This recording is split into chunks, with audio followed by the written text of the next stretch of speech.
Pharmaceutical drugs के research और development में फेलियर्स नॉर्मल होते हैं। कहीं ना कहीं ये सक्सेस के लिए ज़रूरी भी होते हैं। लेकिन एक बार अगर ये ड्रग मार्केट में आ जाए तो ये फेलियर्स नहीं होने चाहिए। ये एक चिंता की बात है कि ऐसा इंडिया में बहुत बार होता है। पिछले साल अक्टूबर में एमपी में 20 से ज़्यादा बच्चे कंटामिनेटेड कफ सिरप पीने के कारण मारे गए। 2022 में गाम्बिया में भी 66 बच्चों की मौत इंडियन ओरिजिन कफ सिरप से लिंक थी। रीसेंट एकेडमिक स्टडीज ने यह भी ढूंढा है कि इंडिया के एक्सपोर्ट ओरिएंटेड कैंसर ड्रग्स का एक बड़ा हिस्सा क्वालिटी टेस्ट में फेल हुआ था। द वर्ल्ड्स फार्मेसी कहलाने वाले एक इंडस्ट्री के लिए यह आउटकम एक्सेप्टेबल नहीं है। इंडिया के ड्रग्स का टेस्टिंग इंफ्रास्ट्रक्चर इन इश्यूज को टाइम पे ढूंढने में क्यों फेल होता है। हमने इस चैनल में फार्मा इंडस्ट्री को अलग अलग एपिसोड्स में कवर किया है, लेकिन हमने इन ड्रग्स के टेस्टिंग को पहले कवर नहीं किया है। जब हमने इस सेक्टर को एक्सप्लोर किया तो हमें इंडिया के मेडिसिन टेस्टिंग को गवर्न करने वाली बॉडीज का एक कॉम्प्लेक्स वर्ल्ड दिखा। हम इन सब को एक ही एपिसोड में कवर तो नहीं कर पाएंगे, लेकिन हम इंडिया के वीक टेस्टिंग इंफ्रास्ट्रक्चर के कुछ इंपॉर्टेंट स्ट्रक्चरल रीजंस आज देखेंगे। आज के इस वीडियो में हम इंडिया के ड्रग टेस्टिंग सेक्टर को एक्सप्लोर करेंगे। सबसे पहले हम इस स्पेस का रेगुलेटरी फ्रेमवर्क समझेंगे। फिर हम इस सेक्टर में एक एक्सिपिएंट नाम के इंग्रेडिएंट के कारण हो रहे प्रॉब्लम्स देखेंगे। एंड में हम इंडिया के ड्रग टेस्टिंग का करंट कंडीशन और इसमें जरूरी चेंजेस को भी डिस्कस करेंगे। मैं हूं आपका होस्ट देव, आप देख रहे हैं मार्केट्स बाय ज़ीरोधा हिंदी। चलिए शुरू करते हैं। सबसे पहले इंडिया के ड्रग टेस्टिंग सेक्टर का रेगुलेटरी फ्रेमवर्क समझते हैं। इसके लिए हमें पहले यह समझना होगा कि गवर्नमेंट इसे कैसे अप्रोच करती है। नेशनल लेवल पे दो public bodies drug testing govern करती हैं, central drug standard control organisation या CDSCO और इंडियन फार्माकोपिया कमीशन या IPC। IPC के साथ कोलैबोरेशन में CDSCO वो स्टैंडर्ड सेट करती है जो हर ड्रग को मीट करने पड़ते हैं। ये नए ड्रग्स को 4 साल के लिए मैन्युफैक्चरिंग लाइसेंसेस भी देती है, लेकिन सेंट्रल स्टैंडर्ड्स का day to day enforcement states handle करते हैं। हर स्टेट का अपना खुद का फूड एंड ड्रग एडमिनिस्ट्रेशन या FDA होता है। ये स्टेट बॉर्डर के अंदर फैक्ट्री इंस्पेक्शंस और ड्रग सैंपल टेस्टिंग करता है। इनफैक्ट नए ड्रग के 4 साल का पीरियड खत्म होने के बाद लाइसेंस इशू या रिवोक करने का पावर उन स्टेट्स के पास होता है जिनमें फैक्ट्रीज लोकेटेड होते हैं। सेंटर इस प्रोसेस में अब इन्वॉल्व नहीं हो सकती। थ्योरी में इस डिसेंट्रलाइजेशन के कारण स्टेट्स लोकल मैन्युफैक्चरर्स को क्लोजली मॉनिटर कर पाने चाहिए, लेकिन प्रैक्टिकल रियलिटी बहुत अलग है। जैसे स्टेट FDAs हमेशा अंडरस्टाफ्ड और ओवरवेल्म्ड रहते हैं। 2012 में एक पार्लियामेंट्री कमेटी के हिसाब से इंडिया को 3200 ड्रग इंस्पेक्टर्स की जरूरत थी, लेकिन पोस्ट्स में जरूरत का बस 1/4 या 846 इंस्पेक्टर्स थे। महाराष्ट्र में एक बड़ा फार्मा क्लस्टर है, फिर भी लास्ट ईयर इस एरिया में ड्रग इंस्पेक्टर्स का 77% शॉर्टफॉल था। एक ही इंस्पेक्टर को कई फैक्ट्रीज इंस्पेक्ट करने पड़ते हैं, जिससे ये बहुत ओवरवर्कड हो जाते हैं। इसके कारण बहुत सारे छोटे यूनिट्स कई साल बिना इंस्पेक्शंस के ही चलते रहते हैं। ये lack of capacity drug testing labs में और अच्छे से दिखता है। कई इंडियन स्टेट्स के पास फंक्शनिंग ड्रग टेस्टिंग लैब्स ही नहीं है। जिन स्टेट्स के पास कम लैब इंफ्रास्ट्रक्चर होता भी है, वो हर साल बहुत कम क्वालिटी टेस्ट करते हैं। इसलिए कई बार स्टैंडर्ड से खराब ड्रग्स पकड़े नहीं जाते और ये मार्केट्स तक पहुंच जाते हैं। इसके अलावा इम्प्योरिटी टेस्ट करने के लिए लैब्स को इम्प्योरिटी स्टैंडर्ड्स खरीदने पड़ते हैं। ये किसी ड्रग्स में पाए जाने वाले इम्प्योरिटीज के प्योर सैंपल्स होते हैं, लेकिन ये स्टैंडर्ड ज्यादातर फॉरेन से खरीदे जाते हैं और ये बहुत महंगे होते हैं। IPC भी इन्हें सस्ते में सप्लाई करती है, लेकिन ये बहुत सारे इम्प्योरिटी स्टैंडर्ड्स नहीं बनाती। जिन स्टेट्स में फार्मा क्लस्टर्स हैं, इवन उनमें भी लैब कैपेसिटी की कमी है। जैसे तेलंगाना, ये इंडिया के ड्रग आउटपुट में लगभग 40% कंट्रीब्यूट करता है, लेकिन पिछले साल ये हैदराबाद के एक पब्लिक लैब पे ऑलमोस्ट पूरी तरह से डिपेंडेंट था। हिमाचल प्रदेश का भी सिमिलर कंडीशन है, जो पूरी दुनिया के मेडिसिन का एक बहुत बड़ा सप्लायर है। अब आप ये सोच रहे होंगे कि प्राइवेट लैब्स का क्या? ये एग्जिस्ट तो करते हैं और ये NABL से पब्लिकली अक्रेडिटेड भी हैं, लेकिन ड्रग्स एंड रेगुलेशंस एक्ट के हिसाब से टेस्ट्स तभी लेजिटिमेट माने जाते हैं अगर इन्हें कोई गवर्नमेंट एनालिस्ट कंडक्ट करे। मतलब प्राइवेट लैब्स को हर रिपोर्ट के लिए गवर्नमेंट स्टैम्प की जरूरत पड़ती है, जिसके बिना इसके रिपोर्ट्स का कोई लीगल स्टैंडिंग ही नहीं होता। इसके कारण प्राइवेट प्लेयर्स के पास इंसेंटिव नहीं होता, क्योंकि लैब्स बनाना भी बहुत महंगा होता है। लोन लाइसेंसिंग नाम का एक कॉन्सेप्ट भी इंडिया के एनफोर्समेंट मैकेनिज्म को कॉम्प्लिकेट कर देता है। इसमें एक कंपनी A होती है जिसके पास एक ड्रग बनाने का लाइसेंस होता है। कंपनी A एक दूसरी कंपनी B की फैसिलिटी यूज करती है और उसके थ्रू ड्रग्स प्रोड्यूस करती है। बेसिकली ये एक तरह का कॉन्ट्रैक्ट मैन्युफैक्चरिंग है। ये कई बार ऐसे फर्म्स करते हैं जिन्हें फार्मा क्लस्टर वाले किसी स्टेट में लाइसेंस मिलने की जगह ऐसे स्टेट में लाइसेंस मिलता है जहां फार्मा सप्लाई चेन का प्रेजेंस ना हो। बहुत लंबे समय से इंडिया के लॉज ने इस प्रॉब्लम को एड्रेस नहीं किया है।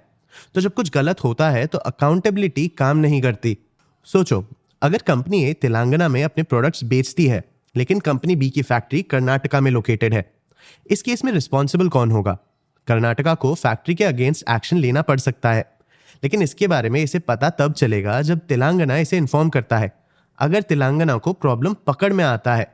इसके कारण ये डिसाइड करना बहुत मुश्किल होता है कि कौन कितना अकाउंटेबल है। और तो और प्रॉब्लम्स और भी बढ़ जाती हैं क्योंकि स्टेट्स अपने खुद के मैन्युफैक्चरर्स पे इम्प्योरिटी टेस्ट्स ना करने के लिए रेयरली पेनल्टी लगाते हैं। जैसे मैन्युफैक्चरर्स को लीगली स्टेट लैब्स को प्लेसिबोज देने होते हैं ताकि टेस्टिंग में हेल्प हो सके, लेकिन ये कई बार कोऑपरेट नहीं करते। इसके कारण जिन स्टेट लैब्स के पास रिसोर्सेज नहीं होते वो इम्प्योरिटी टेस्ट सीधा स्किप कर देते हैं, और इसके कारण खराब और डेंजरस मेडिकेशन टेस्टिंग की कमी के बावजूद मार्केट में सर्कुलेट होते रहते हैं। लेकिन रेगुलेटरी सिस्टम के फॉल्ट्स प्रॉब्लम का बस एक पार्ट है। ड्रग्स का मैन्युफैक्चरिंग प्रोसेस भी इंडिया के टेस्टिंग इंफ्रास्ट्रक्चर की एक कमी दिखाता है। देखो, हर मेडिसिन के दो कंपोनेंट्स होते हैं, कोर एक्टिव फार्मास्यूटिकल इंग्रेडिएंट या एपीआई और नॉन कोर एक्सिपिएंट्स। एपीआईज आपको एक्चुअली ट्रीट करते हैं, मतलब आपके फीवर टैबलेट में पैरासिटामोल, इन्फेक्शन से लड़ने वाले एंटीबायोटिक्स एक्सेट्रा। बाकी सब एक्सिपिएंट्स होते हैं, मतलब फिलर्स, बाइंडर्स, सॉल्वेंट्स और फ्लेवरिंग्स जो ड्रग को एक साथ जोड़ के रखते हैं और इसे खाने के लायक बनाते हैं। किसी भी दवाई में एपीआई का एक छोटा अमाउंट होता है और काफी सारा एक्सिपिएंट होता है। जैसे किसी कफ सिरप में डेक्स्ट्रोमेथोर्फैन नाम का एपीआई एक छोटा अमाउंट होता है। इसके एक्सिपिएंट्स ग्लिसरीन, प्रोपिलीन ग्लाइकॉल, पानी और फ्लेवरिंग एजेंट्स होते हैं। ये एक्सिपिएंट्स जनरली इंडस्ट्रियल केमिकल्स होते हैं जिसका यूज नॉन फार्मा पर्पसेस के लिए भी होता है। अब ज्यादातर आर&डी एपीआई डेवलप करने में फोकस करता है। ये अटेम्प्ट्स कई बार फेल होते हैं, लेकिन ये आर&डी स्टेज के रूटीन क्वालिटी कंट्रोल टेस्ट में ही पकड़ में आ जाते हैं, क्योंकि एपीआई किसी भी दवाई का मेन हिस्सा होता है। इसे रेगुलेटर से भी ज्यादा अटेंशन मिलता है। इनफैक्ट इंडिया अपने एपीआईज का ज्यादातर हिस्सा इंपोर्ट करती है और सेंट्रल गवर्नमेंट इसे स्ट्रिक्टली गवर्न करती है। लेकिन एक्सिपिएंट में ज्यादा रिस्क होता है। इन्हें मैन्युफैक्चरिंग फेज में एपीआईज के साथ मिलाया जाता है। इसके कारण ये सीधा फैक्ट्री फ्लोर में मैन्युफैक्चरिंग प्रोसेस में जुड़ते हैं। एक्सिपिएंट्स को एपीआई जितना अटेंशन नहीं मिलता और ये एक बहुत बड़ा ब्लाइंड स्पॉट बन जाता है।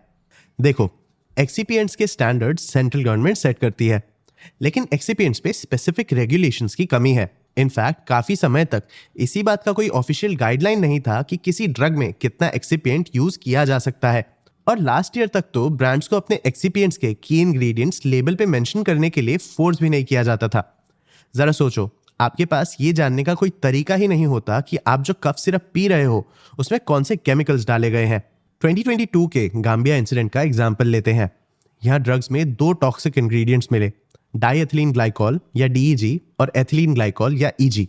डीईजी और ईजी कई बार ग्लिसरीन के सस्ते फॉर्म्स में मिलता है। इसका यूज एक्सिपिएंट जैसे कॉमनली किया जाता है।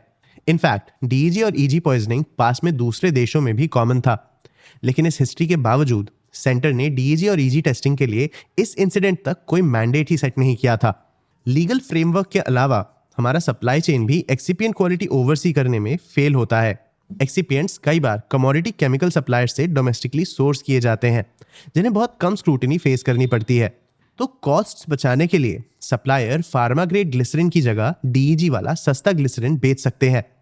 मैन्युफैक्चरर के पास भी सैंपल टेस्ट करने के लिए शायद सफिशिएंट रिसोर्सेज ना हो, लेकिन आईपीसी के एक्सिपिएंट रूल्स मानने की रिस्पॉन्सिबिलिटी सप्लायर या कॉन्ट्रैक्ट मैन्युफैक्चरर की नहीं होती।